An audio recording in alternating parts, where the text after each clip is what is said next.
ایک دفعہ کا ذکر ہے کہ ایک باز شکار کی تلاش میں اڑتا پھر رہا تھا، اچانک اس کی نظر نیچے پڑی تو دیکھ کر بہت حیران ہوا کہ ایک شیر ایک بکری کو اپنی پشت پر بیٹھا کر سیر کروا رہا ہے اور تازہ تازہ گھاس بکری کو خود کھلا رہا ہے۔ بکری بڑے مزے سے بنا ڈرے شیر کی سواری سے لطف اندوز ہو رہی ہے۔ ماجرا حیران کن تھا، باز نے اپنی حیرانی دور کرنے کا فیصلہ کر لیا۔ جب شیر بکری کو اتار کر ادھر ادھر ہوا تو باز بکری کے پاس آیا اور سوال کیا، بھی بکری یہ کیا ماجرا ہے؟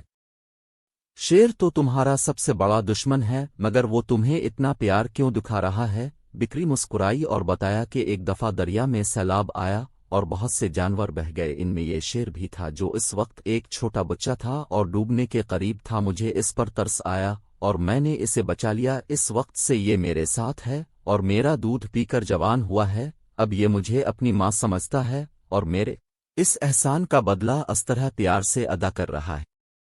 جنگل کے کسی جانور کی مجال نہیں جو مجھے غلط نگاہ سے دیکھے، یہ اسے چیر پھاڑ دیتا ہے جو مجھے تنگ کرنے کی کوشش کرے۔ باز نے حیران ہو کر پوچھا کہ بی بکر چھوٹ، یہ کیا احسان کرنا اتنی اچھی بات ہے؟ بکری بولی، بالکل بہت اچھی بات ہے احسان کرنا، مگر احسان بھی دیکھ کر کرنا چاہیے۔ ابھی بات ہو ہی رہی تھی کہ شیر آ گیا اور باز پوری بات سنے بغیر اڑ گیا۔ کچھ دن گزرے، باز نے ایک چوہے کو دیکھا جو برفیلے پانی میں ڈوب رہا تھا۔ باز کو بکری کی بات یاد آ گئی اور تیزی سے نیچے آ کر چوہے کو پانی سے نکال لیا۔ چوہا سردی سے مرنے کے قریب تھا۔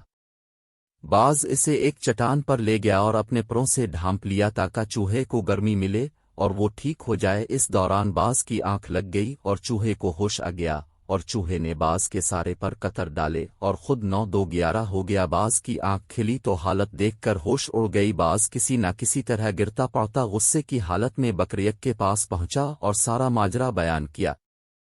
بکری بولی، تم نے میرے پوری بات نہیں سنی تھی اور اڑ گئے تھے۔ میں نے آخر میں کہا تھا احسان اچھی چیز ہے مگر دیکھ کر کرنا چاہیے۔ میں نے ایک شیر پر احسان کیا تھا جو جنگل کا بادشاہ، بہادر اور طاقتور ہے، اعلیٰ ظرف ہے، اور اس نے میرے احسان کا بدلہ بھی اعلیٰ ظرفی سے دیا۔